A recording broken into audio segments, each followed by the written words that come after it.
¿Sí, dice? ¿Cómo así? ¿Cómo así? Dice, le digo. La compañerita. Ah, es que no sabemos tampoco. Buenas noches. ¿Qué fue, María? ¿Qué ves que a los años?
Hola, hola, hola.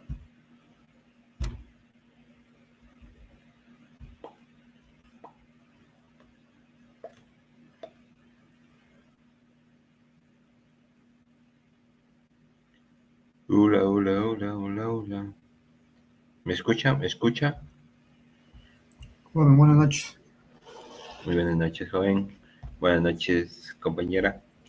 ¿Cómo les va? Mal, joven. ¿Por qué, joven? ¿Qué pasa? No hay pit. Bueno, a mí también me dijo que estaba mal, pero ¿qué? Nos tocó aguantar eso.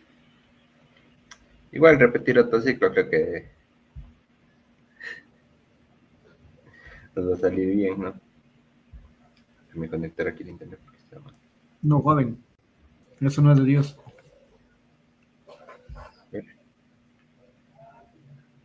Es lindo. Estamos listos para empezar la clase del día de hoy. El día de hoy teníamos un invitado muy especial. A ver, aquí tenía el CV, la hoja de vida del compañero.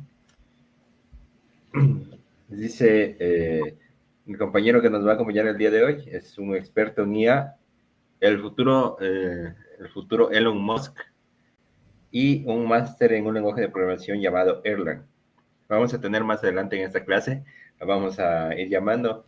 Lo estamos tratando de contactar, pero como es una persona con una agenda muy ocupada, nos dijo que ya entra más tarde. Entonces, bueno, mientras lo esperamos, vamos a seguir haciendo lo nuestro. Y mientras estén haciendo ahí los ejercicios, nosotros vamos a estar conversando acerca de la vida, ¿no? Es lo lindo de ser profesores. Entonces, entonces, bueno, voy a compartir la pantalla y vamos a empezar. ¿Dónde se comparte? Aquí era.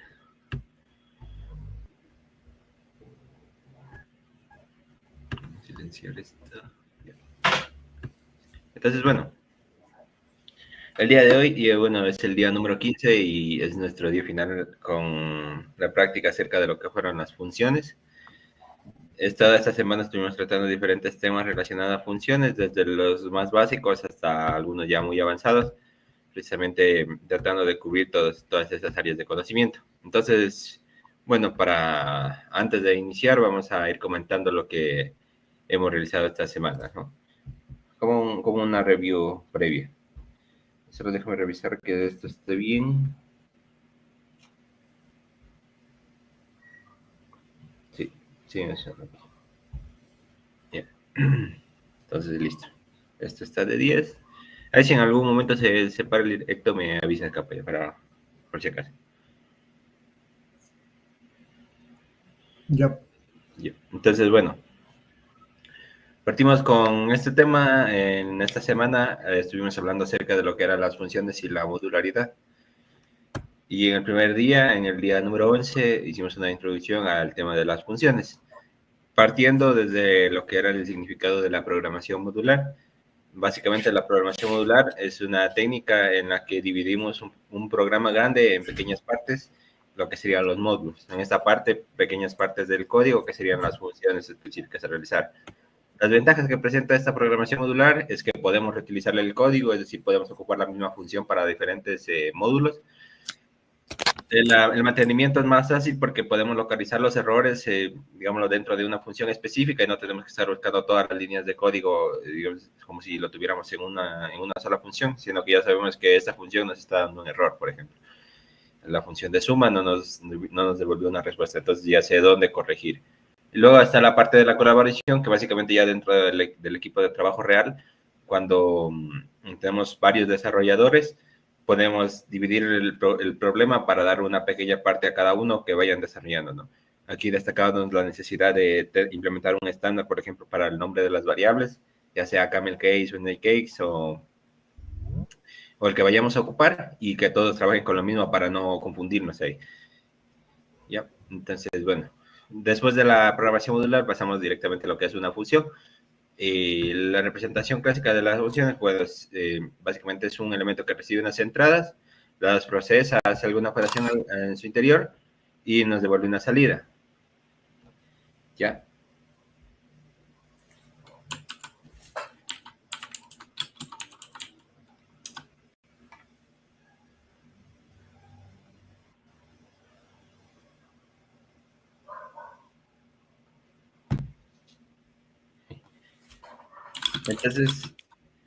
Entonces, la función sería ya dentro del código, sería un bloque de código independiente que realiza una tarea y puede ser llamada desde otras partes del código. Esto permite dividir la división en módulos para que sea más fácil trabajarlos. Esto lo comparábamos con una analogía respecto a las recetas, en donde las funciones serían las recetas individuales. Por ejemplo, si quiero preparar un platillo, serían unas recetas específicas, por ejemplo, para preparar una salsa o para cocinar la pasta. En la parte de los parámetros vendría a equivaler a lo que son los ingredientes, es decir, lo que necesito para ejecutar la función o ejecutar la receta. Entonces, con eso podemos realizar la tarea específica. Y el resultado vendría a ser el valor de retorno dentro de las funciones, que básicamente ya es el plato final o el plato que hemos preparado, ¿no? Y cada una de las partes individuales lo componen un único resultado final, en el último platillo que tenemos. Ya, aquí teníamos la parte de declaración y definición de una función. Mencionábamos en esta parte con Narcisa que, por ejemplo, si ya hacemos una definición completa al inicio del código de toda la función, entonces ponemos nuestra función, el tipo, el nombre, los parámetros y todo el código adentro, ¿no? Que sea la función sumar con la operación en su interior. Si ya la declaramos al inicio del código, ya no es necesario hacer esta parte de la declaración con el punto y coma, sino que directamente le ponemos una sola. Solamente el bloque de código entero. O por otra parte, podemos nombrar todas las funciones que vayamos a ocupar, después incluir el bloque del main o la función principal y después ir definiendo el código individual de cada una de esta manera, ¿no? La definición. Esas serán como dos maneras de interpretarlo, que igual analizamos ahí en el video para ver, para comparar. Y al final está la parte de las llamadas de funciones, que es ya después de haber definido una función específica.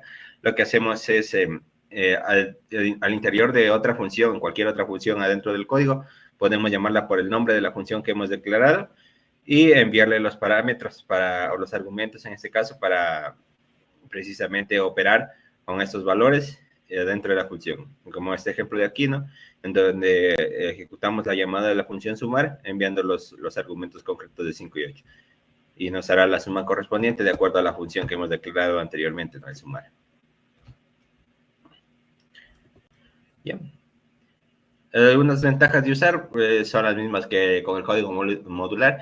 La modularidad o las secciones de código manejables, la reutilización de código y el mantenimiento más fácil para poder corregir y detectar errores. Algunas recomendaciones, precisamente ocupar nombres que sean descriptivos, por ejemplo, una función que hace el calcular el promedio, una función que hace obtener máximo, las declaramos con ese nombre específico. Luego está la parte de que cada función debe realizar una sola tarea, es decir, tratar de devolver un resultado único para una función bien específica y no tratar de que sea muy amplio, ¿no? El máximo, por ejemplo, para una función ya bien concreta serían unas 20 líneas.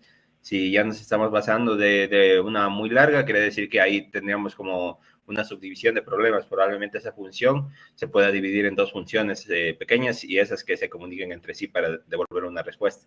Luego está la parte de dividir en las funciones más largas, precisamente en más pequeñas, que sean más, de una mejor manera, más manejables.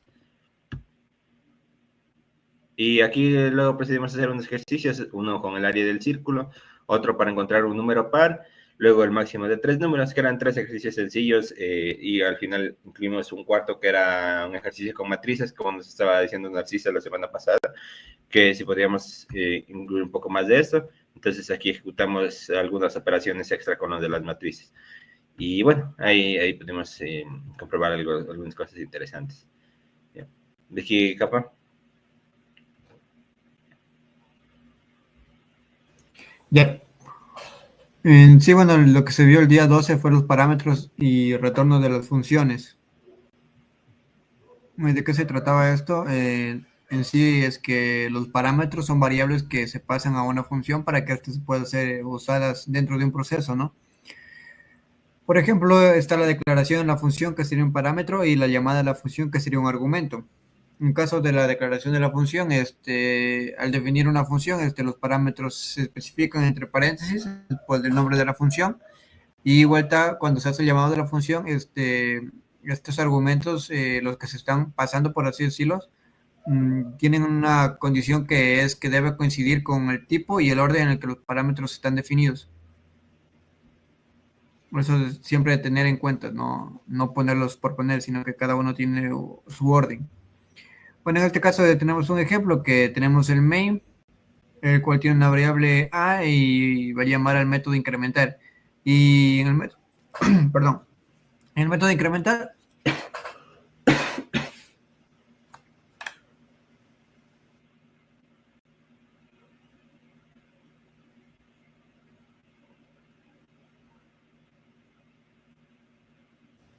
perdón. Bueno, en el método incrementar lo que se manda es la variable a. Y esta variable a es obtenida en el otro en el método que se llama incrementar a través de una variable int x. En este caso puede tener una variable así del mismo tipo, por así decirlo, bueno, del mismo nombre, int a, y va a ser a igual a más 1. Pero en este caso se le está poniendo int x, eso no tiene ningún problema. Es como que si el valor de a estuviera pasando a x y ya. Y en sí, luego lo que se hace es imprimir el valor de a, el cual sigue siendo 5. Es decir, que no va a imprimir el valor de x. Y en caso de poner dentro de incrementar un valor que sea print x, lo presentaría, o en caso de que el método sea, en vez de void, sea entero, y nos retorne la variable x, ahí sí se pondría, cambiaría lo que es el incrementar. Pero en este caso no.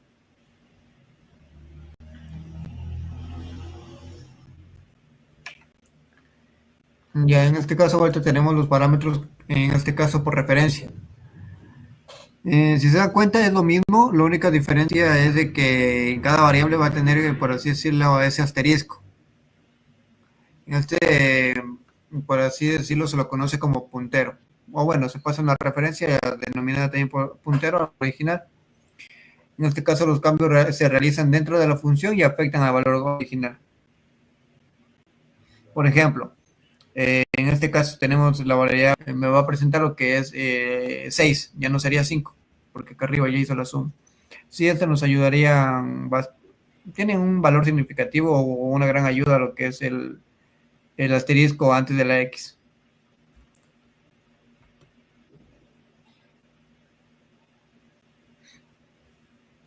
Bueno, en sí, estos también podríamos denominar los que son punteros, ¿no? Por ejemplo, tenemos aquí la declaración de uno que es int, el asterisco ptr es un puntero de tipo entero.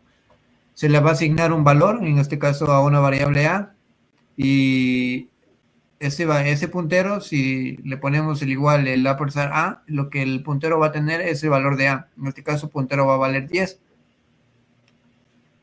Y si yo lo quiero, qué sé yo, que el valor, o otra variable, en este caso que se llama valor, tenga lo que tiene el contenido del puntero, se hace de la siguiente forma: int valor igual a puntero.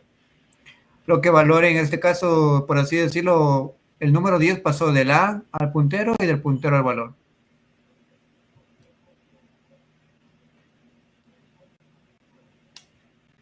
Bueno, aquí tenemos lo que son los usos de los punteros, en este caso, vuelta son en funciones. Tenemos el método de intercambiar, que tiene una variable x, en este caso el puntero x, y un puntero y ambos son de tipo entero. Lo que hace que la variable temp va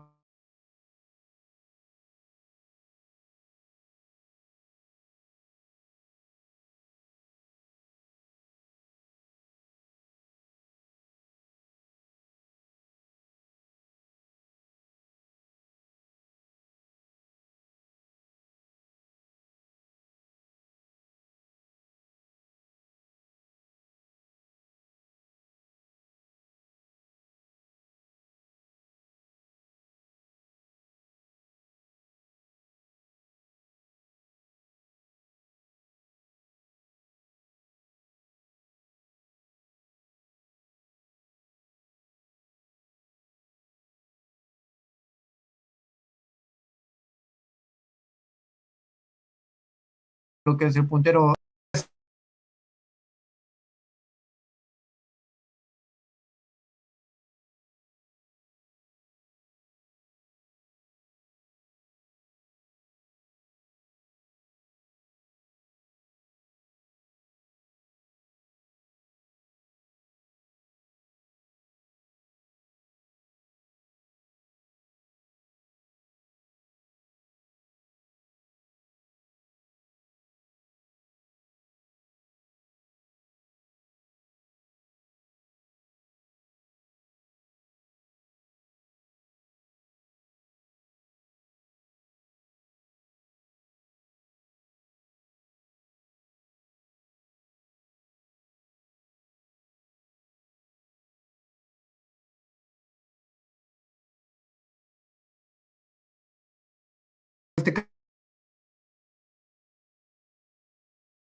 main,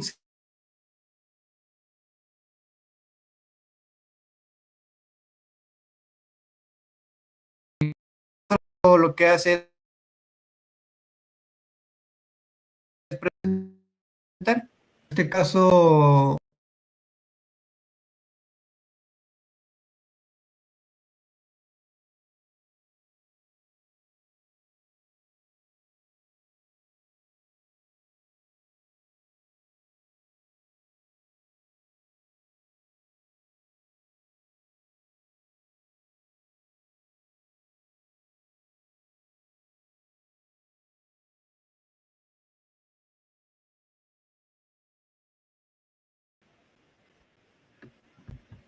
Dale.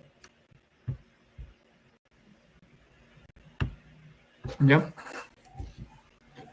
ya, cámbiale de diapo, por favor.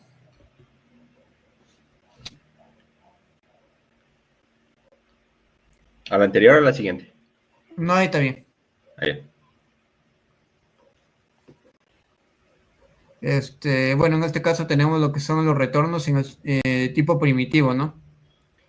¿Qué es lo que se hace aquí en el retorno de tipo primitivo? Bueno, tenemos el método obtener inicial, en este caso de tipo char, y va a retornar la variable a.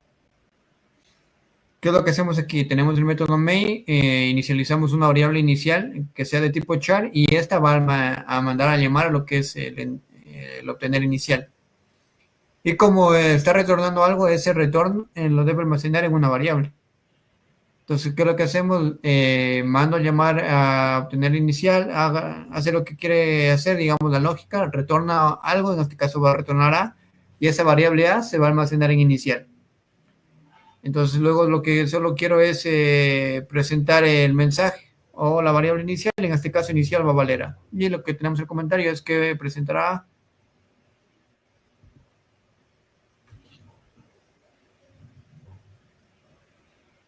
Bueno, aquí tenemos el retorno en estructuras, ¿no? Tenemos la estructura que es el punto, que será X y Y de tipo entero.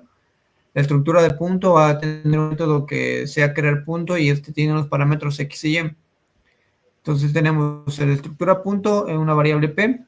P, que lo que va a hacer P, va a poder, como por así decirlo, se va a poder almacenar todo lo que yo le envíe a X y a Y. Por ejemplo, P.X va a almacenar en X la variable X, y P.Y va a almacenar en Y la variable Y. Y al final me va a retornar P, que sería todo la estructura del punto. Tengo en el main tengo int X y Y, que es lo mismo. En este caso, como ya veníamos hablando, bueno, se habló después, pero en este caso son variables de tipo local, ¿no? Entonces, ¿qué es lo que hacemos aquí? Vamos a ingresar lo que es para la variable número, o el valor para la variable X y para la variable Y. Se crea la estructura del punto, y ya se va a mandar a llamar en lo que es el método crear punto, y se va a mandar los parámetros X y Y. Y al final lo que se va a hacer es presentar lo que es punto X y punto Y. ¿Por qué le ponemos punto X? Ya que en sí, por así decirlo, podríamos decir que el punto es, digámosle que una variable, para que me entiendan, una variable de punto. Entonces, a través de esa variable nosotros podamos acceder a lo que tiene dentro, que es X y Y. Aquí podríamos ponerle, qué sé yo, casa, manzana, cualquier cosa. Pero igual va a funcionar. En este caso tenemos lo que son los retornos de los punteros, que sería lo mismo, ¿no? Tenemos el método de encontrar max, pero es el de tipo int, y va a tener lo que es, no se olviden del asterisco, ¿no? Y va a mandar dos variables que son int a y int b, en este caso, por la variable, con el asterisco, perdón. ¿Y qué es lo que va a hacer esto? Retornar lo que es, si a es mayor que b, retorna a, si no b. Y bueno, es lo mismo, mandamos bueno, mandamos por teclado lo que es la variable X y la variable Y. Tenemos la variable max, que va a ser de puntero, para poder almacenar lo que está retornando aquí, y mandamos a llamar a lo que es el método. Y al final solo presentaríamos max.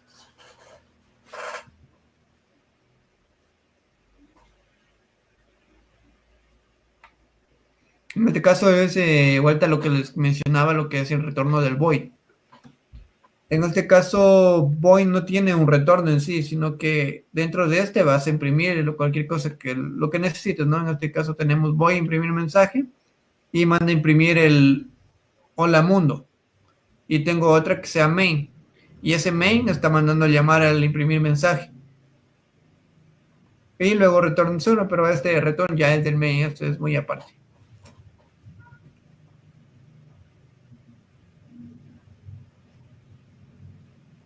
Bueno, luego hicimos unos ejercicios, lo que son sobre parámetros. Bueno, el primer problema es que el intercambio de dos números, en este caso se escribe un programa en C que lea dos números enteros en caso del usuario.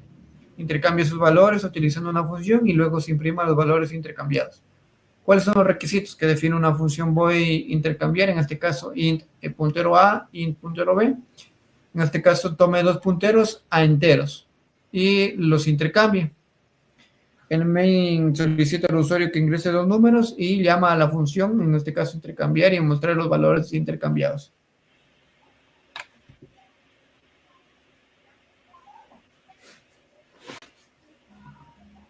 Bueno, en este caso también hicimos lo que es el problema de operaciones básicas con números complejos.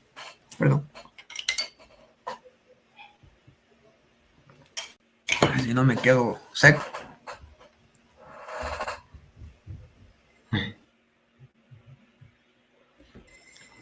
Ya. El ejercicio consiste en que se lo haga en C, así mismo, y se realice la operación básica, suma, resta, multiplicación. En este caso se lo va a hacer a través de números complejos y se utiliza las funciones separadas por cada operación y permite al usuario ingresar los números complejos.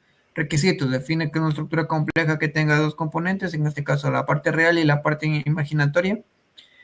Define las funciones separadas para realizar las siguientes operaciones: suma de dos números complejos, resta de dos números complejos y multiplicación de dos números complejos. En el main se solicita al usuario que ingrese los valores para dos números complejos y se llaman las funciones correspondientes y se muestra el resultado de operaciones. Esos fueron los ejercicios que se realizó en ese día. Sí, bueno. Me contacté con nuestro contacto de inteligencia artificial. Está full list. Entonces, bueno, aumentamos las expectativas. Bueno, sigamos revisando. En el día 13 lo que analizamos fue el día 12 más 1, lo que analizamos fue las funciones recursivas. Bueno, esta parte era interesante porque hablamos de la recursión, que básicamente lo que hace es llamar a una función se llama a sí misma para poder ejecutar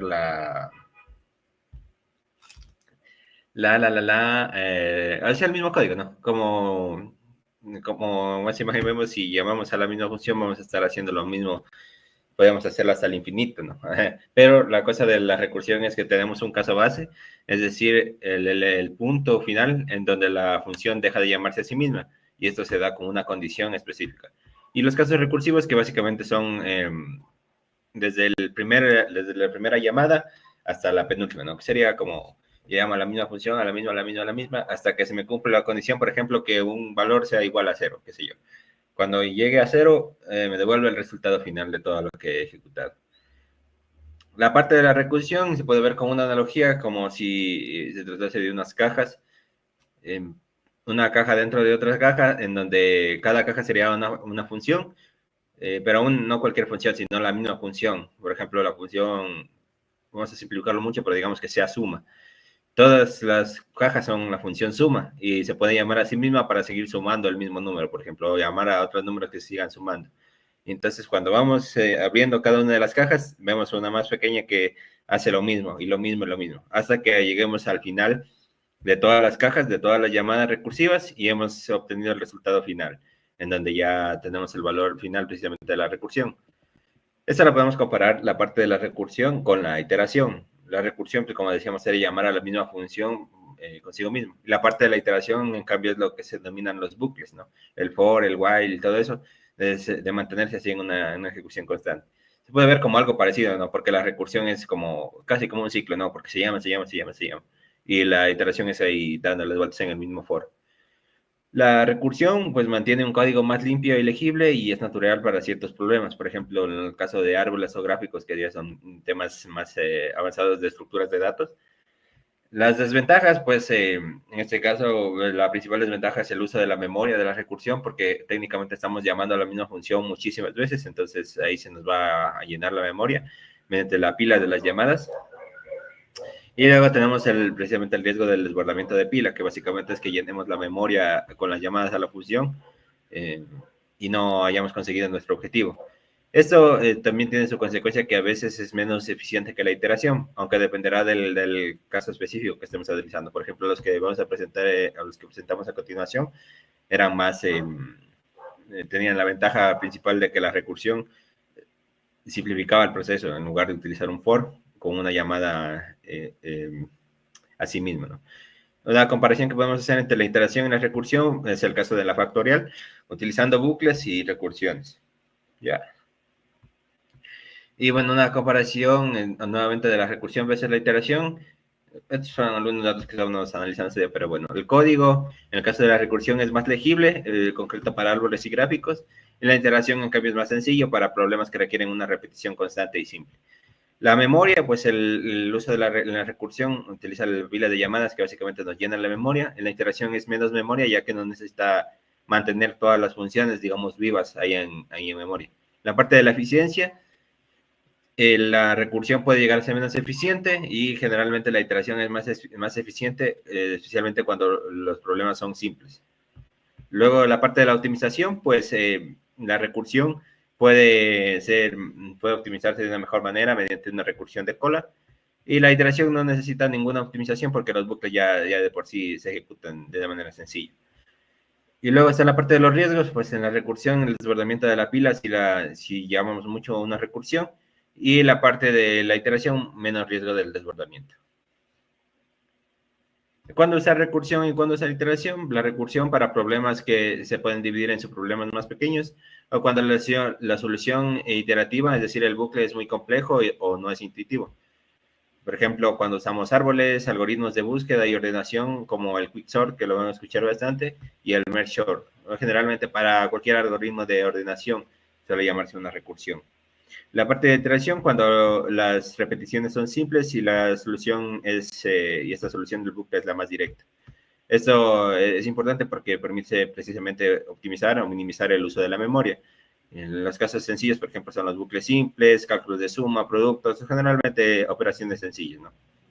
Entonces, por ejemplo, aquí vamos a comparar los códigos de cómo es una factorial en bucle, que básicamente la factorial es como multiplicar el número, digamos, desde un valor hasta el 1. Entonces, ahí es una multiplicación, es como un ciclo sencillo, ¿no? Y el resultado es por igual al valor de i, ¿no? Entonces, iniciamos desde el 1 hasta n, y multiplicamos 1 por 2, por 3, por 4, y le vamos sumando al valor al anterior. Entonces, bueno, ahí como vamos multiplicando hasta n, pues ahí nos dará el valor de la factorial. Y bueno, aquí hay unos mensajes que nos muestran el resultado y todo eso. Ahora, en cambio, la factorial en recursivo, en una forma recursiva, pues es la n factorial, ¿no? Y tiene sus casos bases, que básicamente es el 0. En este caso, cuando llegue a la factorial del 0, la definiremos como 1 y llegaría hasta ahí las repeticiones. Y los casos recursivos son las factoriales de los n's, que básicamente es como llamar al mismo número por el número anterior. En este caso, como pueden observar, la factorial y inicializa y realiza primero lugar, el control. Ese control para precisamente delimitar el caso base. En este caso, cuando n llega a 0, básicamente ahí el valor será 1, ¿no? ¿Qué quiere decir? Que ya hemos llegado al final de la factorial. Y acá empieza al contrario, no multiplica 1 por 2, por 3, por 4, sino que, por ejemplo, inicia desde el 5, multiplica 5 por 4, por 3, por 2, por 1, y llega al 0 y nos devuelve un 1, y de ahí retornamos nuevamente los valores. Y lo que pasa acá es que cuando no sea 0, mantendrá la operación y seguirá llamando a la misma función, a la misma factorial. Como ven, es el mismo nombre. Y lo que multiplicamos es el valor que tenemos ahora por la factorial anterior, por así decirlo, ¿no? Si estoy buscando la factorial de 5, lo que hago aquí es buscar la factorial de 4, y después la de 3, la de 2 y la de 1, y como sé que la factorial de 0 es 1, de ahí parto. Y luego me regreso nuevamente con los valores que voy obteniendo. Ahí multiplico. Como pueden observar, llega a ser más complejo que el bucle, ¿no? Por eso que mencionábamos que la recursividad llega a ser menos eficiente en ciertos casos. Y también como cada una de estas llamadas se está manteniendo como un espacio de memoria también. Todas esas funciones siguen en memoria. Entonces yo la llamo para el caso 5, para el caso 4, para el 3, 2, 1. Tengo ahí 5 llamadas de funciones que me están ocupando memoria y me van liberando cuando me dan la respuesta. Pero mientras siguen ahí. Y bueno, casos bases, generalmente el caso base es el que detiene la recursión y evita los bucles. Y en este caso, pues cuando el de la factorial, pues cuando n es 0. Y el caso recursivo, pues es cuando se llama un subproblema más pequeño, en este caso es llamándose la misma factorial para hacer la multiplicación. Y ya se progresa hacia el caso base. Básicamente nos destinamos hasta este 0. Entonces, con el n-1 vamos a llegar en algún momento al 0. Ya, otro ejemplo de la recursividad es en el caso del Fibonacci, que básicamente es como una operación en la que vamos multiplicando los números con esta fórmula de aquí, por los dos anteriores, se suman los dos anteriores para generar un nuevo número. Entonces, bueno, el caso base del Fibonacci de donde se tendrá es en el Fibonacci en 0 y el Fibonacci en 1, que básicamente son los valores de 0 y 1 en sí. Son los dos puntos de partida de la serie de Fibonacci. Y después, cada uno de los elementos se calcula con los dos anteriores. Por eso es que estos dos son el elemento base. Y bueno, aquí pues, como pueden observar, tiene doble condición. En el caso del 0, devuelve 0. En el caso del 1, devuelve 1. Estos dos nos siguen para servir adelante para toda la ejecución. Y el Fibonacci, pues como decíamos, se llama a sí mismo para hacer el cálculo del Fibonacci con los dos números anteriores. Que en este caso sería el n-1, por ejemplo, sería el 4. Si tenemos el n5, sería el elemento anterior. Bueno, es una serie compleja, así que no sé bien.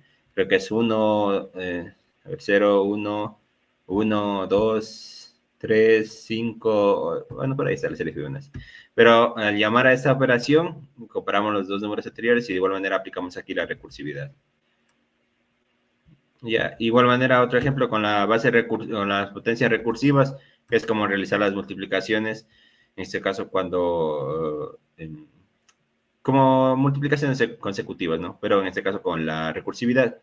En este caso, por ejemplo, cuando el exponente es 0, nos devuelve el 1 porque cualquier número elevado al 0 es 1, pero mientras tanto nos hacemos la multiplicación llamando de manera recursiva al mismo elemento, a la misma potencia, y que realiza la misma multiplicación, ¿no? Desde que llegue, por ejemplo, la potencia de 5 a la quinta, o qué sé yo. Entonces, ahí nos realiza la multiplicación 5 veces hasta que llegue al caso 0 y nos irá dando las respuestas consecutivas, ¿no?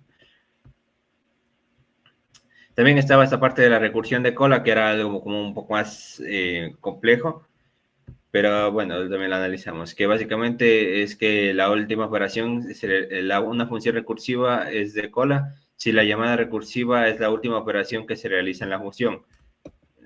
Como, bueno, si es la última línea prácticamente de la función. Menor uso de memoria, ya que no necesita mantener un estado intermedio, básicamente las condiciones, y puede ser optimizada.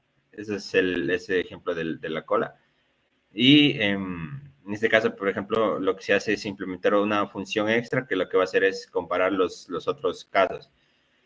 Por ejemplo, este caso de la función del factorial de cola.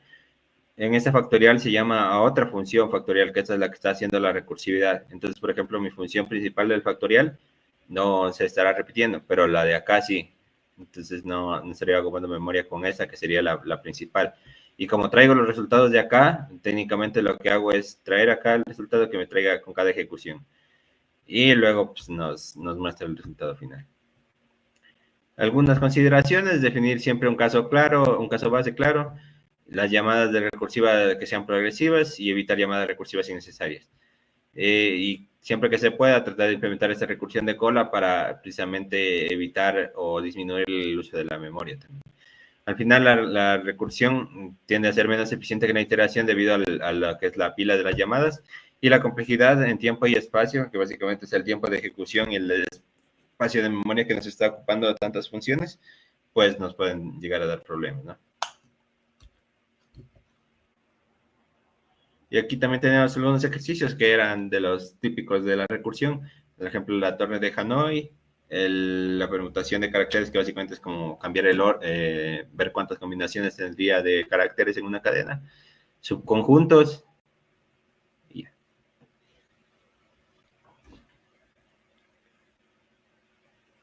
De ahí, aquí capa y no ese para acabar. Ya. Bueno, ahora lo que es el día 14 es el ámbito de las variables. Cámbiale, Dani, por favor.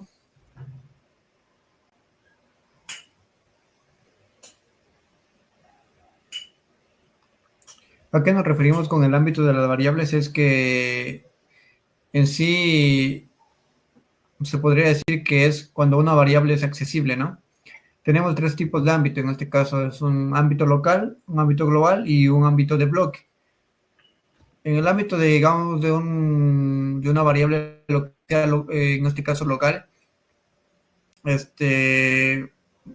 esa variable solo va a funcionar cuando se esté ejecutando una sección de código, mientras que en el ámbito global se trabaja a través de toda la ejecución del código.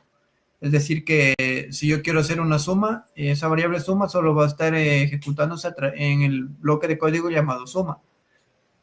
Y si yo estoy trabajando de forma global, esa variable, qué sé yo, la puedo utilizar, pero tendría que sacarla fuera de esa función suma y definirla la parte, digamos, al inicio, ¿no? En el caso de ámbito de bloque, es accesible solo dentro de un bloque específico de código y definido por llaves. Es la diferencia que tienen esos tres tipos de ámbitos.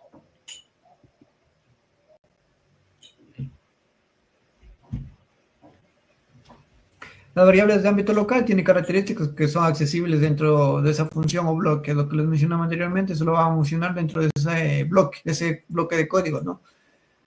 En este caso, estas variables se crean cuando se llama la función y se destruyen cuando se termina de ejecutar la función. ¿Cuáles son las ventajas de De que reduce la posibilidad de que hayan errores y, bueno, al momento de limitar lo que es el acceso a las variables. Y también facilita la depuración y mantenimiento de código.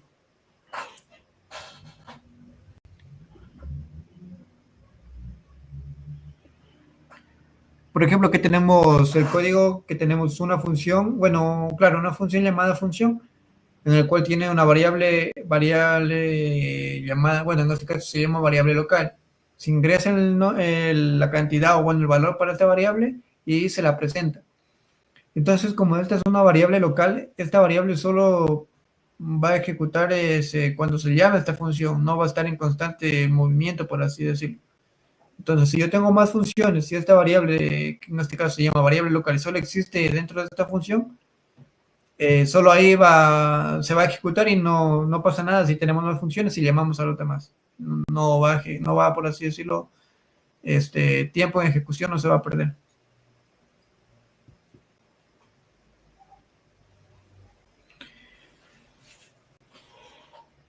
Ya estas son las variables de tipo global. Lo que sí, se las declara fuera de todas las funciones, ¿no? ¿Cuál es la característica de Es que pueden ser accesibles desde... Las ventajas es que permite compartir datos entre diferentes funciones y la desventaja es que puede llevar errores más difíciles de depurar en caso de que haya muchas funciones. Y puede aumentar el acoplamiento en diferentes partes del programa. Bueno, aquí tenemos un ejemplo, como pueden ver lo que es la variable global y se lo está utilizando en todo, ¿no? La función, en este caso, que se llama función, está utilizando lo que es la variable global y la está presentando. Una la utiliza para almacenar y la otra para presentar. Y luego yo tengo el main también, que nos va a permitir presentar lo que es la variable global.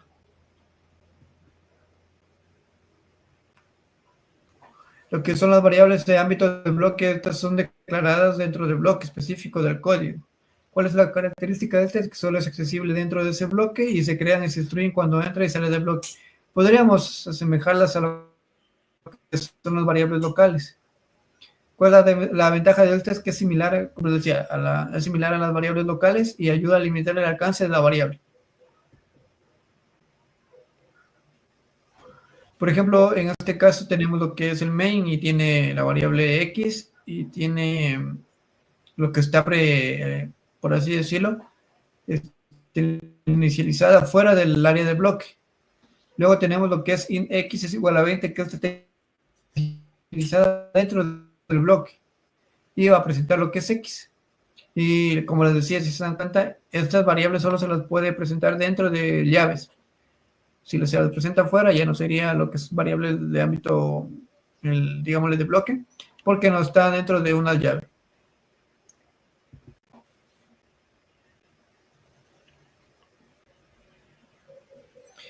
Ya, ahorita aquí tenemos lo que son las variables estáticas locales. Tiene características que, bueno, estas se declaran dentro de una función que sea de forma, o bueno, que sea con el static. Mantiene su valor incluso después de que la función haya terminado y se inicializa solo una vez, la primera vez que se llama la función. En este caso tenemos lo que es la variable static, llamada variable estática, que va a almacenar lo que es el número 0. En este caso aumenta en 1 y se presenta.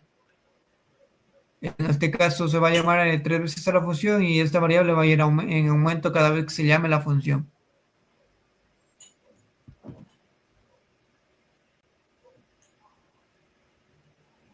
Aquí tenemos otro ejemplo, que tenemos el static in variable estática 100. Este vuelta es de forma global. Si se dan cuenta, está fuera de todas las funciones. Por lo tanto, es una variable estática global. Esta variable se la presenta y, bueno, cada vez que se llame la función, se va a ir presentando lo que es esta variable.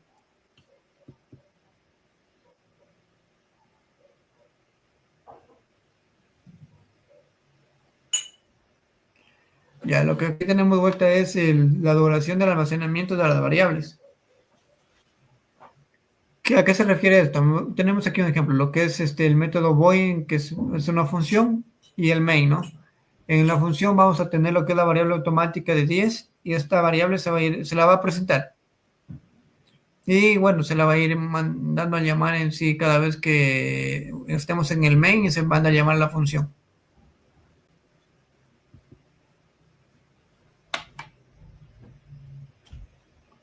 Aquí tenemos duración del almacenamiento de las variables.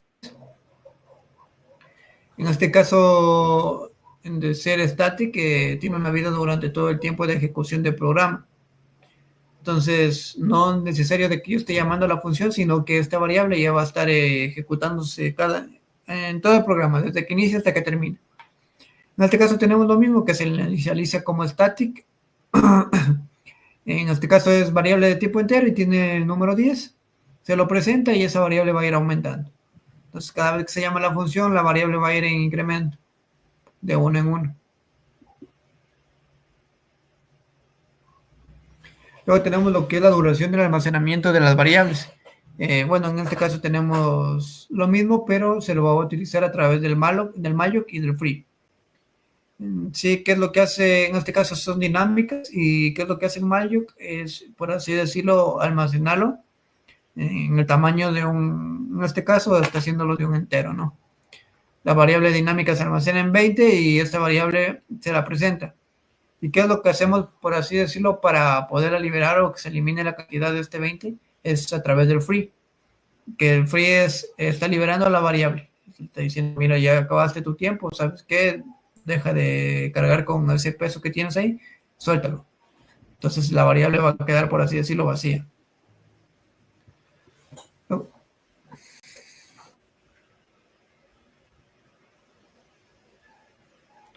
Bueno, aquí tenemos una tabla de lo que es la comparación de la duración. En este caso tenemos el tipo de duración, el alcance, la vida y el ejemplo de la declaración.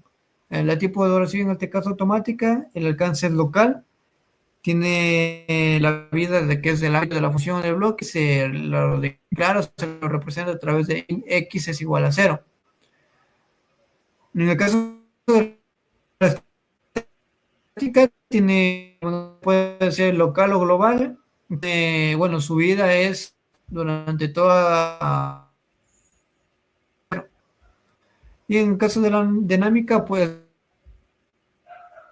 está controlada manualmente, tiene la vida controlada, como les digo, manualmente, y se la representa como int, asterisco x va a ser igual a int, en este caso se utiliza el malloc, y el tamaño va a ser de tipo entero.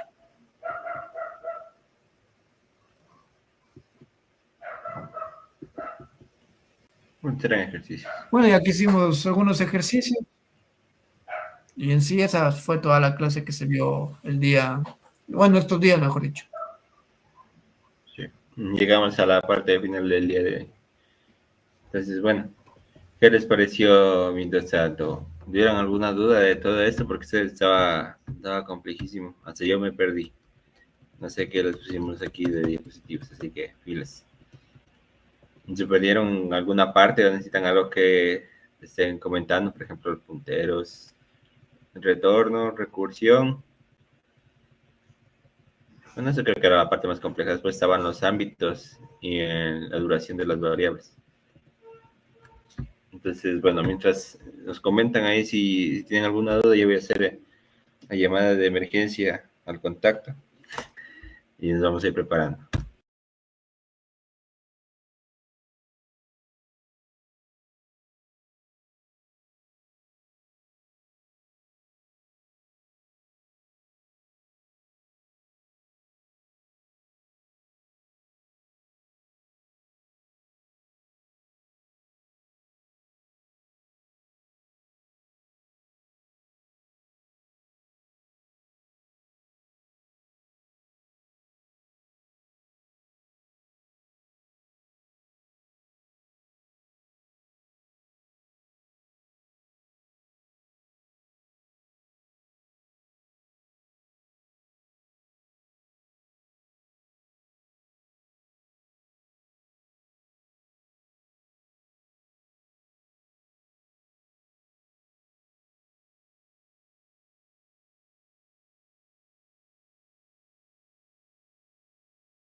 Bueno, tenía que hablar con la secretaria para hablar con el propio, pero bueno.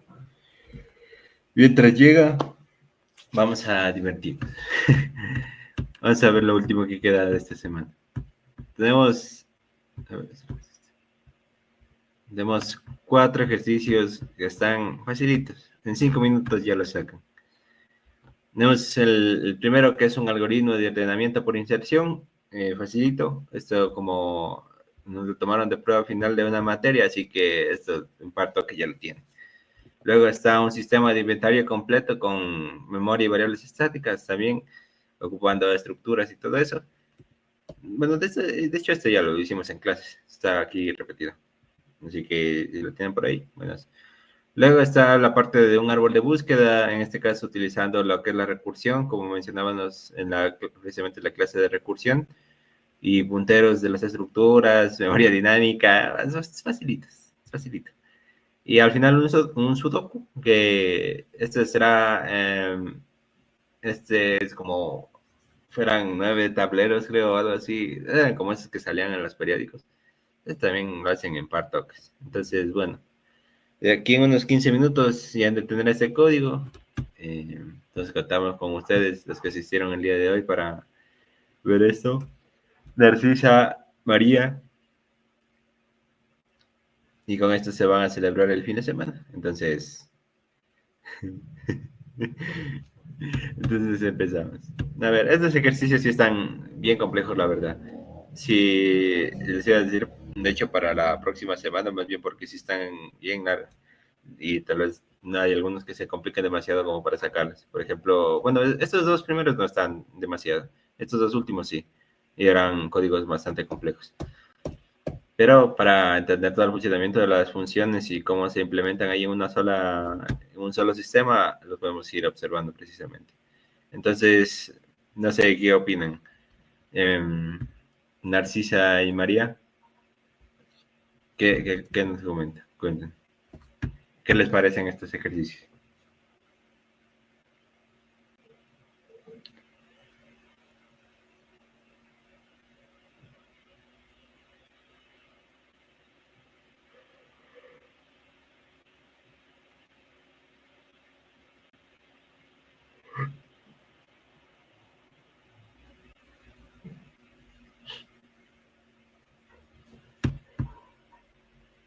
Ah, no, pensé que estaba silenciado. A ver.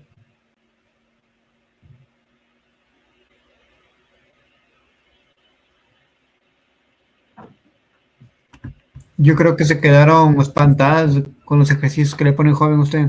Se le... Yo creo Tiene que ser que considerado joven. ¿Cómo le va a poner tremendos ejercicios? pues es tan facilito. Es en primer ciclo ya. ¿Te imaginas? No, y si Aunque me esa vez dijeron que tenía que hacer un programa de capturar las señales del sol, del clima. ¿En serio? No, pues, Algo así dijeron. es tan filísimo. Es hacerse un sistema de gestión de inventario por ellos. Es para toques, ¿no? Las nuevas generaciones están, pero durísimas. A ver, coméntenos, ¿qué les parece? ¿Muy fácil mismo?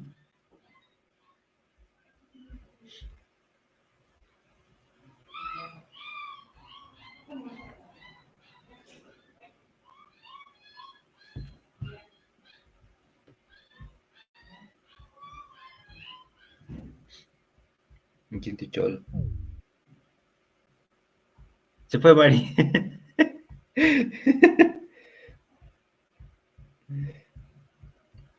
Pero eso era broma, no les ibas a hacer. Bueno, tal vez sí. Dice que ella ya solo quieren aprender a hacer e-commerce. Mucho está eso. O sea, igual. Perdón. Igual iban a ir adelantando los temas, de hecho, porque este el algoritmo de ordenamiento los iban a tomar después. Entonces, como que llevan resolviendo desde ahorita. Algoritmo de ordenamiento por inserción es que les piden en, en tercero o quinto ciclo, si no estoy mal. El sistema de inventario, esto ya les piden desde segundo, de hecho, ahí vamos a hacer algo. A ver cómo hacemos. A ver si nuestro experto en IA aparece para que se luzca.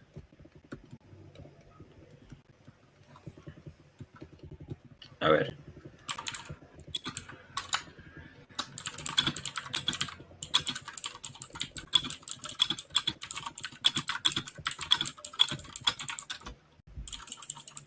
Primero que nada,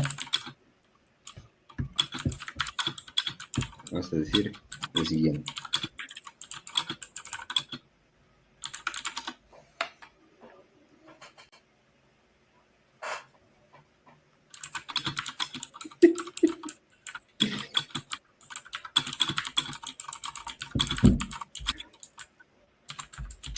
Eso.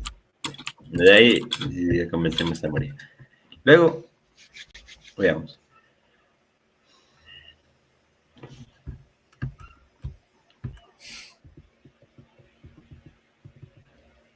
Estos dos ejercicios están muy complejos, así que mejor los vamos a explicar. Probablemente este del sudoku creo que está de más, pero era para probar más bien. Entonces, a ver.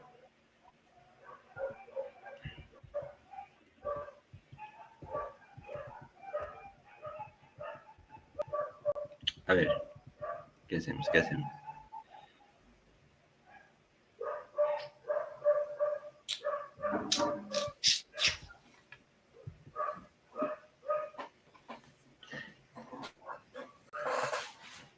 Todavía no tengo tiempo, así que Narcisa, si estás por ahí, danos una señal de vida.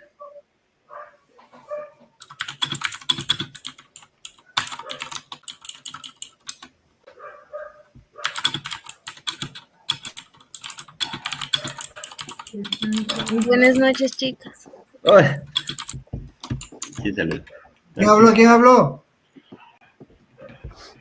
Dámele un punto extra a ella, por favor, joven, me la nota. Estudiante número 1.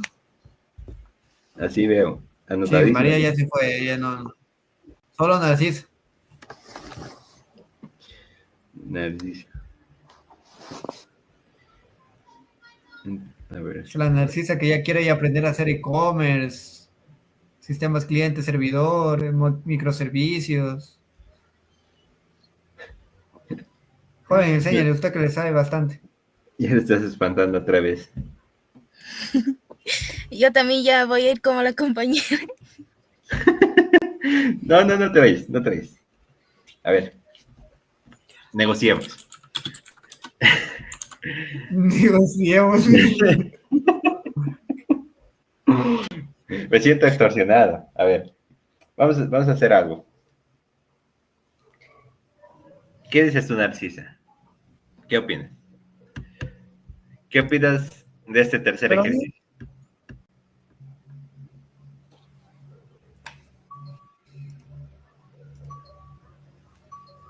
Oh, no, oh, ya sé. Algo más chévere. Te decía que estos dos últimos ejercicios del Sudoku y el árbol binario eran los más complejos. Y también estaban estos de ordenamiento por extensión y sistema de inventario. Entonces, bueno, que eran dos básicos. Más o menos. Entonces, vas a hacer algo como más dinámico. Escoge dos ejercicios, pero no para que los hagas. Escoge dos para mostrarte la respuesta. Los dos últimos del sudoku y del árbol, no sé qué pasé. Escoge dos menos los dos últimos, por favor, Narciso. Por favor. Ya. Eso no es una opción. En la carrera nunca vas a tener opciones. Chaval. A ver, entonces.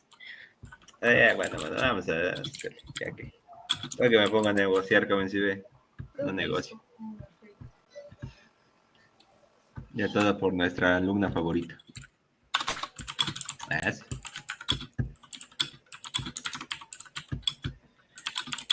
Abrir.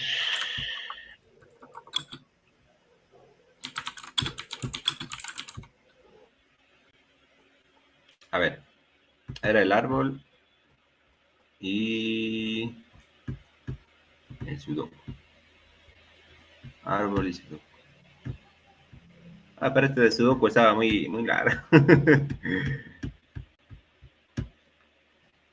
Siempre que era solo Entonces, un corto y un largo. Así me gusta. A ver. Ordenamiento, inventario. A ver, este de inventario. Es que das la opción de escoger para escoger o no. No es chévere.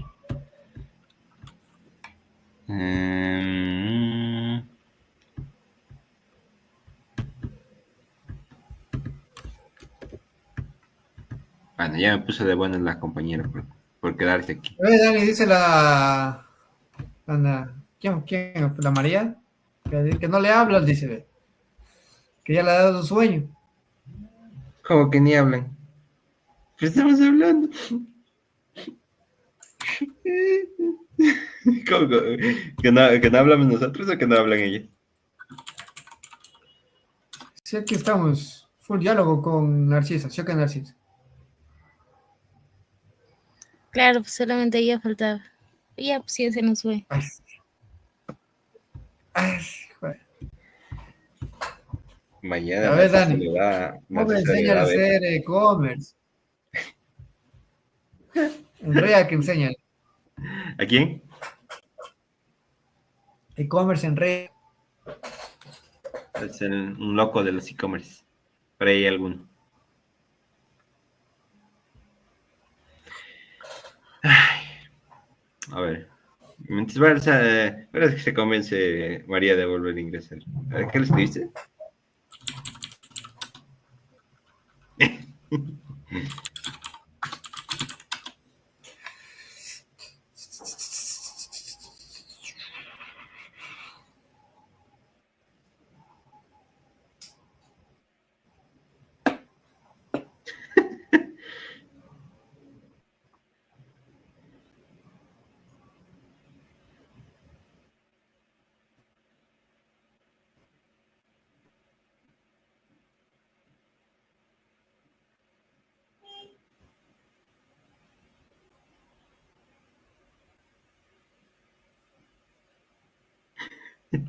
Bueno, mientras seguimos molestando allá a María y entonces se convence de entrar otra vez, vamos a revisar el código. Ah, no estaba compartiendo.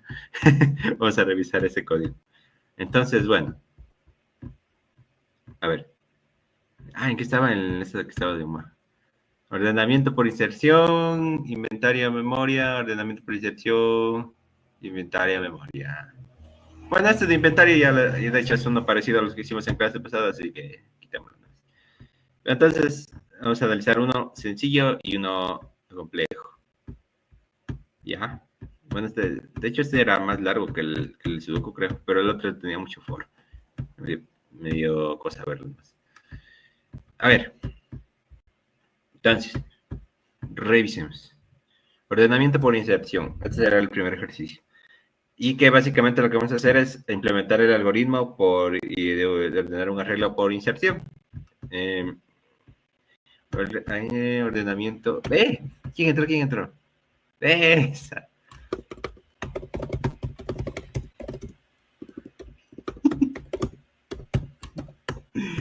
¿Qué nos comentas, Mari?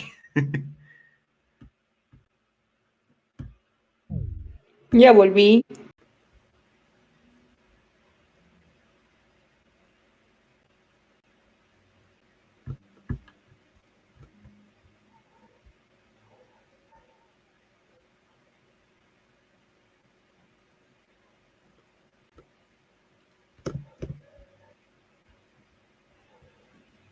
Ahí está. Bueno, no te preocupes, María. Ahorita hablamos. ¿Ya? Entonces, bueno, esta era la parte del primer ejercicio, que era el implementar un algoritmo de ordenamiento por inserción. Y básicamente lo que es el ordenamiento por inserción es como ir comparando cada elemento de un arreglo. Por ejemplo, en este caso con enteros es más sencillo. Y, digamos, determinar si debe ir más a la derecha o más a la izquierda, y al final que todo quede en un orden, ¿no? Entonces, bueno, por ejemplo, la particularidad de esta sección es que este es un arreglo o una función recursiva. Como pueden observar, ese ordenamiento por inserción se llama a sí mismo para, digámoslo así, separar, bueno, es que es más complejo explicar, pero separar técnicamente los elementos que va ordenando. 10 elementos, pues reservaremos el espacio para 10 enteros, ¿no? Y luego lo que hacemos es leer los enteros e irlos agregando al arreglo. Es decir, vamos ingresando un 1, un 5, un 7 y así, ¿no? Ya que tenemos ingresado todos los números, procedemos a ejecutar el método de ordenamiento y luego mostramos el arreglo ordenado. ¿Ya? Entonces, analicemos concretamente el método. Entonces, lo que pasamos en el arreglo, como argumentos son el arreglo en sí, para el método, el arreglo y el tamaño del arreglo, que es n. Entonces, La primera que hacemos es la evaluación del caso base, que es n menor o igual a 1. Básicamente, si es el primer elemento de la lista, se acaba la ejecución de la recursión en este caso. Y si no, seguimos llamando para, en este caso, ordenar con pues, perfectamente, ordenarlo con el anterior, por así decirlo, ¿no? Con el elemento anterior, o el elemento penúltimo, podríamos decir en este caso.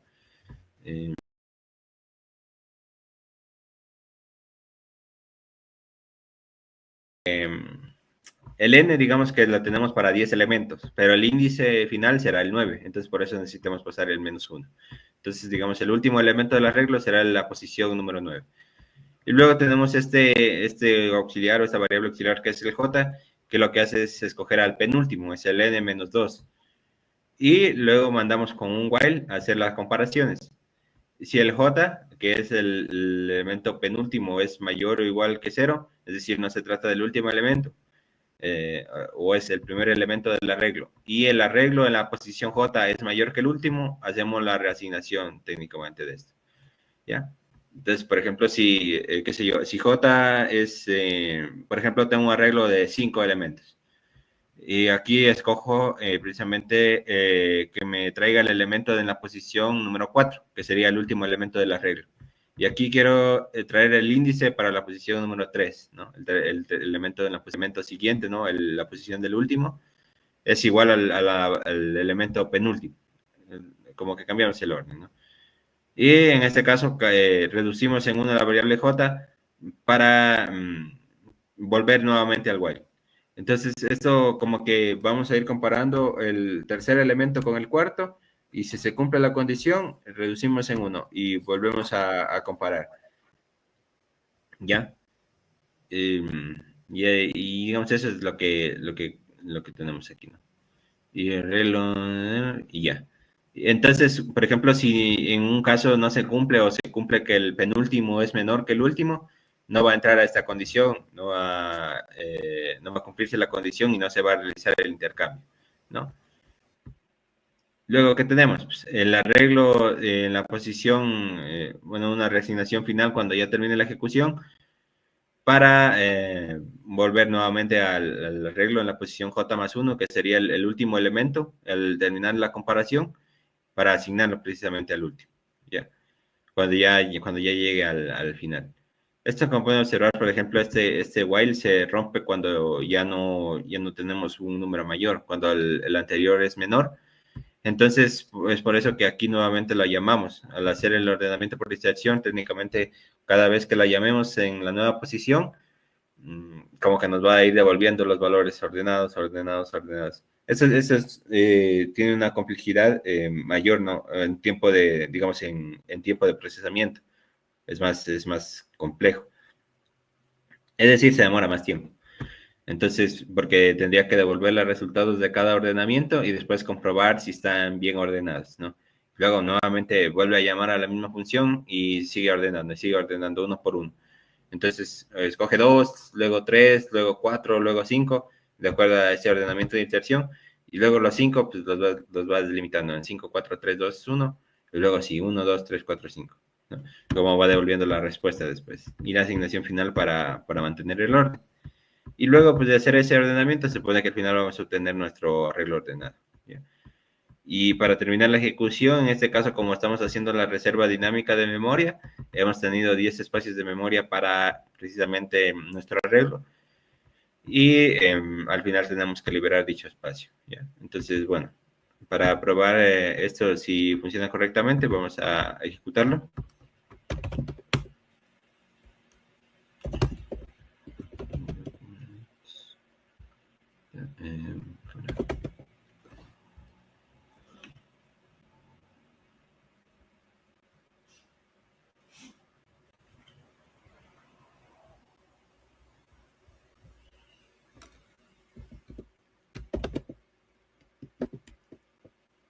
Adiós. Estamos 15.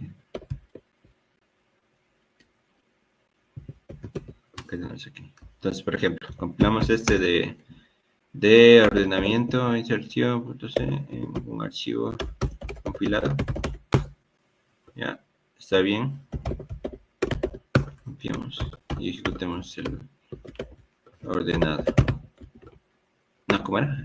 Compilado.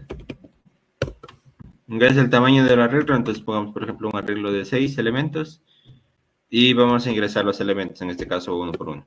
Qué sé yo, 5, 3, 6, a ver si están desordenados, ¿no? 1 y 0. Ahí está. Y al final obtenemos precisamente el arreglo ordenado después de utilizar el método. Pues por aquí veo algún mensaje en medio que nos diga... Bueno, si ponemos mensajes en medio nos va a dar una confusión, pero bueno. Puedo observar, por ejemplo, en este caso inicié con el 0, bueno, inicié con el 5 y al final me lo ubicó precisamente al 0 como el primer elemento. Quiere decir que durante las recursiones interpretó que por ahí, por ejemplo, aquí hizo una comparación de estos dos elementos y vio que el 1 era mayor que el 0. ¿Ya? Lo comparó a estos dos y los cambió de orden. Luego, al final de la iteración, ¿no? Puede hacerse con un for para ir comparando precisamente esta inserción. Que parta desde el último y los vaya comparando aquí, aquí, aquí, aquí. Y qué sé yo, por ejemplo, este 1 ya no se quedó aquí al final y comparó con el 8, con el 6 y el 5, el 3 y el 5 y lo puso aquí. Luego lo comparó con el 0 y vio que no era mayor y lo dejó ahí donde estaba. Luego el 8 lo fue comparando con el 6 y ya vio que no era mayor, entonces lo dejó ahí. No hubo intercambio y ahí se cortó el ciclo. Luego el 6, el 3, de igual manera lo dejó ahí. Luego el 3 con el 5 sí hubo intercambio y luego con el 1 no. Entonces ahí fue como se fue ordenando, tratando de manejar las condiciones al favor para precisamente mantener ese orden. A ver, ejecutémoslo otra vez. Por ejemplo, un 100. Ah, no, casi mando 100 de tamaño. 9. A ver, 6, 10, 100. 1, 0. 4, 65, 2, 6, ya, ahí está. Igual, por ejemplo, en este caso puse dos números 6, como la condición no se cumplió, probablemente no cambió ningún orden. Cuando encontró estos dos ahí comparados, los mantuvo en ese orden. Y bueno, ahí se puede observar precisamente la comparación de ese algoritmo por inserción. Entonces, eso. ¿Tienes alguna duda ahí en esto?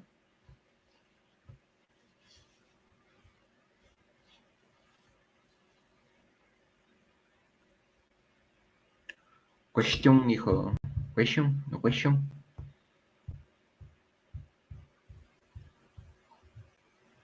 A ver si encuentro.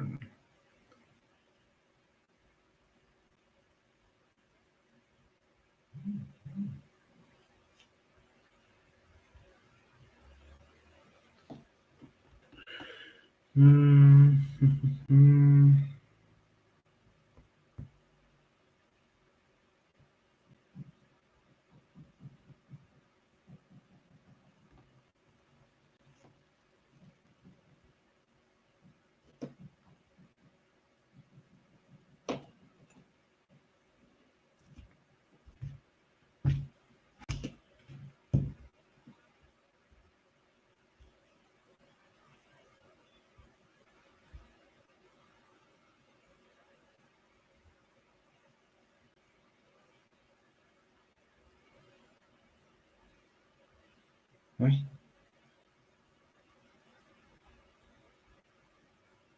Se me olvidó WhatsApp. Bueno, entonces parece que ahí le captaron la idea. O no le captaron ninguna idea también, ¿no? ¿Lo captaron todo o lo captaron nada? Como dice. Ahí en la parte de en donde está llamando ordenamiento e inserción, o sea, eso se ejecuta solamente una vez y luego pasa al bucle directamente, y después vuelve a la misma función, ¿o cómo? No, esto, este de aquí va, sí, es como mencionabas, ¿no? Como está aquí en la primera línea, lo que hace es llamarlo cada vez que ingresa a la función. Entonces, como que cada vez va a comparar únicamente los dos últimos números. Entonces, por ejemplo, como observas, va a enviar el tamaño, digamos que sea el tamaño 5, ¿no? Ingresó aquí con 5. Lo comparó que era menor o igual que no fuera mayor y menor o igual que 1. y lo envió ahora con 4, y luego lo envía con 3, luego con 2, y luego con 1 ya se termina la ejecución aquí. Y entonces cuando llega a eso, entonces cuando llega con 1 ya se, digamos, devuelve el resultado. Luego llega aquí con el 2 y pasa con el 2 a realizar esta ejecución. Entonces llega con el elemento en la posición, bueno, 2, digámoslo así, la posición 2, él quita el menos 2. Entonces compara, en este caso, el elemento en la posición 1 y en la posición 0. ¿Ya? Y de ahí parte, hace las comparaciones y devuelve el arreglo de 0 y del 0 y el 1. Luego pasa con los 3, el elemento de posición 3, que es el 0, en cambio es el 0, es una confusión con los índices. Pero bueno, primero compara, en la primera recursión compara el 0 y el 1. En la segunda recursión compara el 2 y el 1. En la tercera compara el 3 y el 2, ¿no? Y como ahí en intermedio hace la comparación entre cada uno de los elementos para ver si es mayor, entonces ya se van ordenando de esa manera, ¿no? Así, así. Chic, chic, chic. Ya. Ya, gracias. Sí, no sé si me expliqué, la verdad.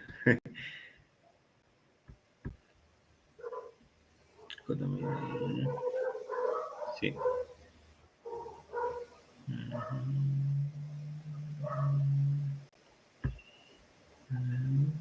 Ajá.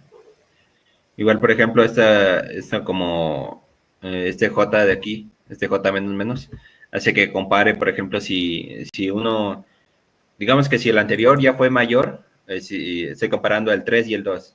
Si el 2 fue mayor, es probable que el 1 también sea mayor. Entonces, por eso este menos menos también compara el 3 y el 1. Hasta que llegue a encontrar uno que no sea mayor, ahí se detendrá porque dirá que ya está ordenado lo anterior, ¿no? Entonces, como que cada iteración que hace, aunque compare dos por ejemplo, la posición 3 y el 2, también va a comparar el 3 y el 1, y el 3 y el 0, si se cumplen las condiciones. O si no, es que ya está ordenado anteriormente, ¿no? Como ya viene dando la respuesta ordenada desde el 0, entonces ahí se va.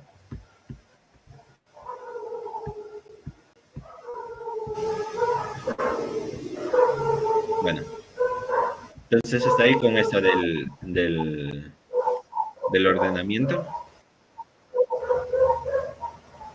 Aquí está este código. Esta imagen explica más. Entonces, permíteme revisar el otro, el árbol.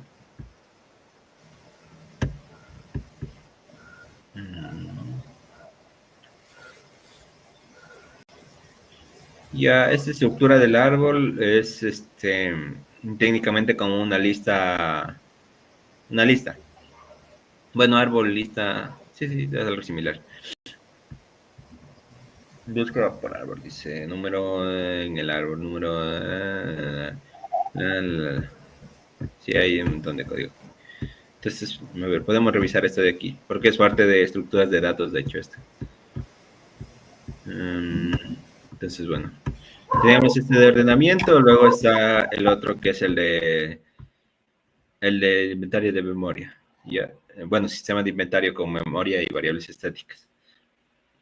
Este está bien, este creo que está, este del Sugu creo que está de más, así que todo lo termino borrando.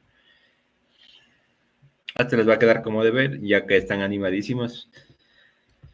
El sistema de inventario. Y ahora vamos a revisar este del árbol binario de búsqueda. Entonces, el árbol binario de búsqueda, lo que vamos a hacer es generar un árbol binario, que básicamente es, árbol binario de búsqueda.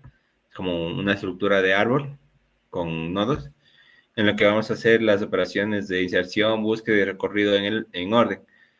Utilizamos la recursión, punteros para la estructura de los nodos y una memoria dinámica para crear nuevos nodos. Es como todo lo completo que hemos hecho en esta semana. Entonces, bueno, ¿cuáles son los requisitos? En primer lugar, definir la estructura para los nodos del árbol que contengan un entero y los punteros hijos izquierdo y derecho. Básicamente vamos a crear la estructura nodo. Bueno, sí, me parece que está como nodo. Y tiene un entero que va a ser el dato que tenga el nodo, y los punteros hacia los que conecta, es decir, digamos los nodos que están conectados, así, si lo vemos como la estructura de árbol. No estoy, no, sí, implementar una función recursiva para insertar un nuevo valor en el árbol, igual una recursiva para buscar un valor y la recursiva para imprimir los valores del árbol en orden. Luego usamos la memoria dinámica para crear los nodos, ¿no? Ya, entonces ahí implementamos todo lo que hemos revisado.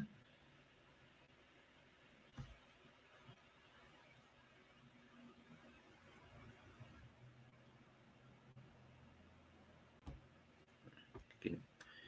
Entonces eso, vamos a ver. Primero, a ver si puedo encontrar una imagen por aquí de un árbol.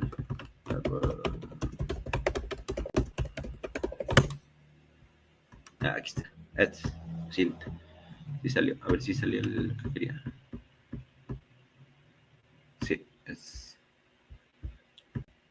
esto es como una estructura que revisan después en autómatas, pero básicamente es un árbol, una estructura de árbol, que lo que hace es tener, por ejemplo, bueno, se denomina un nodo padre, y este tiene sus ramificaciones, tiene dos hijas, por ejemplo, este nodo que está representado por el 15 tiene dos hijos, está conectado al 9 y conectado al 20. Luego el 9 está conectado al 6 y al 14, y el 14 está conectado al 13.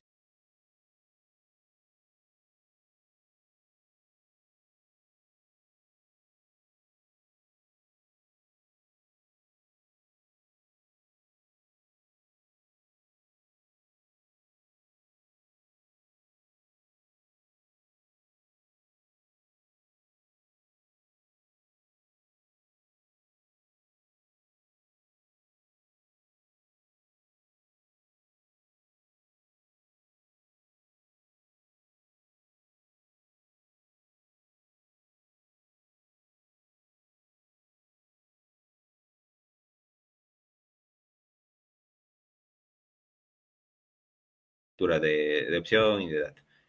¿Ya? Entonces, bueno, aquí está nuestro menú interactivo con el while y un switch case. Y nuestro menú será el siguiente, ¿no? Al presionar 1, insertar, el 2, buscar, 3, recorrido en orden y el 4, salir. Ingresa a nuestra opción por teclado y vamos a los diferentes campos. En el caso de ingresar un nuevo dato, lo mandamos al dato por teclado y pasamos a la función insertar. Aquí directamente a la raíz. Luego está el caso de buscar, que lo que tenemos es ingresar un nuevo número a buscar y definimos, pues en este caso, la lectura, buscar el nodo, bueno, estas son verificaciones dentro de los métodos. Entonces esto nos devolverá nuestro nodo que vamos a buscar y en el caso de que el nodo no se encuentre, digamos que ese número no está dentro del árbol, bueno, el número está dentro del árbol en caso que no sea null, y en el caso de que sea null, no está dentro del árbol. Luego está el recorrido en orden, que tiene su propio método, y el método de salir, que básicamente es como liberación de memoria. Entonces revisemos el código. Para crear un nodo, lo que tenemos es que enviar el dato, que sería el número, ¿no? El 5, el 15, el número que tenemos. Y lo que hacemos es reservar un espacio de memoria del tamaño de un nodo. Es decir, reservamos un nodo con un malloc y creamos un nuevo nodo. Si al crear este nuevo nodo nos devuelve algún error, es decir, por ejemplo, nos devuelve que es null, es decir, que no se creó dentro de la memoria, podremos mandar el mensaje precisamente de que pasó algo ahí, a lo mejor, qué sé yo, no tenemos memoria disponible para crear un nuevo nodo o algo así, ¿no? Un caso límite. Pero si no hubo un problema y se asignó precisamente el espacio de memoria de manera correcta, aquí creamos el nuevo nodo. Nuevo nodo, bueno, el nuevo nodo, le ingresamos el dato y como está vacío, aquí la conectamos con nada, ¿no? El nuevo nodo está conectado, tiene a la izquierda, no tiene nada, y a la derecha tampoco. Ya. Y luego está el otro método que es el de insertar. Por ahora, digamos que tenemos estas, para verlo de manera más dinámica, tenemos, si insertamos un nodo, tenemos este 8, por ejemplo, aquí suelto, sin ninguna relación. Insertamos otro nodo, tenemos nuestro 3 aquí suelto. Tenemos acá el 10 suelto, sin ninguna conexión, porque, no, porque estos punteros de izquierdo y derecho están apuntando a la nada, a un nulo. Luego está la función del insertar, que también involucra un nodo, pero en este caso traemos como argumento un nodo raíz, es decir, el nodo a donde vamos, del cual vamos a conectar. Y de aquí le pasamos el dato. Ya. Entonces, por ejemplo, A ver, ¿dónde está el insertar? Insertar. No, ¿dónde está? Insertar. Si estoy ocupando este método por acá abajo, insertar. Aquí está. Raíz, dato. Insertar. Pensé que está aquí sin conectar nomás. No, aquí está. Insertar. Ya. Entonces, este insertar lo que hace es traer nuestro nodo raíz y al dato que vamos a conectar. Si la raíz es nula, pasamos al crear el nodo, no al método de acá arriba. Si ya tenemos una raíz creada, es decir, tenemos estos datos ya del nuevo nodo existentes ahí creados en el arreglo, bueno, en la memoria, pasamos a la siguiente condición, ¿no? Si el dato, bueno, de aquí lo tenemos como ordenado, ¿no? Si el dato es menor que, el dato que traemos es menor que el dato que está en la raíz, lo ponemos a la izquierda, ¿ya? Y lo que hacemos es mandar el mismo método, ¿no? Estamos haciendo aquí una recursión para insertar el dato a la izquierda. En caso de que, por ejemplo, definamos se vería como una lista así como lo que hicimos anteriormente, ¿no? De esa inserción. Entonces, por ejemplo, si nuestro nodo raíz, digamos que es un 10, e ingresamos un nuevo dato, un 10, ingresamos un nuevo dato que sea un 8, ¿no? Entonces, como este 8 es menor que el 10, lo vamos a conectar acá a la izquierda. Se va a poner acá a la izquierda del 10. Y lo tenemos ahí conectado. Ahora, si a este 10 le ingresamos un 12, lo vamos a hacer lo contrario. Como el dato es mayor al dato almacenado, vamos a meterle el insertar, pero al otro lado, al 12. Ahora que tenemos tres datos que son el 8, el 10 y el 12, si ingresamos uno nuevo, por ejemplo, el 14, ¿no? Nuestro nodo raíz sigue siendo el 10 porque ya lo hemos definido al 10 como el punto de partida. Entonces, entra el 10 y dice el 14 es mayor que el 10. Entonces, vamos a llamar nuevamente a insertar. Estamos aquí en el 10 y viene nuestro 14. Aquí está el 14. Ahora, aquí a la izquierda del nodo, a la izquierda del nodo, a la izquierda del 10 ya tenemos un 12, es decir, ya no está vacío. Y como ya no está vacío, no nos va a hacer ahí la función como si nada, sino que directamente va a pasar a hacer la comparación acá. Como el 14 es mayor que el 12, lo va a poner a la derecha del 12. Entonces, que tendríamos nuestro 10 como raíz y a la izquierda tiene un 8 y un 12. Y el 12 tiene a su vez a la derecha tiene un 8. Va un 8, un 14. ¿Ya? Entonces, así es como vamos ordenando los nodos que estamos insertando, ¿no? Es como un árbol, pero ya ordenado en sí. ¿Ya? Entonces, al final termina con la devolución de la raíz porque ese será el punto de partida de la ejecución. Luego está la parte de buscar, que lo que hace es básicamente hacer un recorrido de la estructura para encontrar un dato concreto. Entonces, lo que hacemos es partir del nodo raíz, que será el nodo principal, en este caso, por ejemplo, el 10, en este ejemplo que teníamos ahí, y parte del 10 y ingresamos un número, que sé yo, quiero buscar el 15, bueno, el 14, por ejemplo, que está ahí. ¿Ya? Entonces, si la raíz no es nula y, es decir, tenemos una raíz con datos, o el dato de la raíz es igual al dato, es decir, qué sé yo, estoy buscando el 10 y justamente mi raíz es 10, entonces devuelvo la raíz, ¿no? Y ya está. Pero por otra parte, si estoy buscando el 14, por ejemplo, y mi dato es menor que la raíz, se irá a la izquierda, irá a buscar a la izquierda. Pero como en este caso el 14 es mayor, se va a buscar a la derecha. Ahora se movió a la derecha y ejecuta nuevamente el método buscar. Está llamando de manera recursiva. Y como ahora estoy en una nueva raíz, no, mi nodo derecho ahora es la raíz. Entonces esa es la idea general, ¿no? Que parto del 10, 9, 8, 7, 6 hasta llegar al 0, ¿no? Y el 0 sea mi último dato. Ya no tengo nada conectado a la izquierda, es decir, me va a devolver un null. Entonces partirá de ahí y me irá mostrando, como está haciendo un recorrido siguiente, ¿no? Me imprime la raíz y me muestra, qué sé yo, 0, 1, 2, 3, 4, 5, 6, así en orden, hasta llegar al 10. Y luego que llega al 10, pasa en cambio a buscar a los datos de la derecha. ¿Tengo datos acá a la derecha? Sí, dice, acá tengo más. Y me pasa a mostrar 11, 12, 13, 14, 15, 16, así, hasta que llega al final. ¿Ya? Luego está la parte de final de liberar el árbol, que lo que va a hacer es liberar la raíz. Como podemos observar, así un free de raíz, pero no es que únicamente se libera el 10, por ejemplo, en nuestro ejemplo, no se libera solamente el 10, sino lo que hace es llamar de manera recursiva para liberar todos los nodos que estén a la izquierda, si lo viéramos como una estructura. Sería como un arreglo, pero están los nodos conectados. A ver si puedo compilar. Hasta ahí tal vez alguna duda, si tienen ahí, porque puede ser confuso.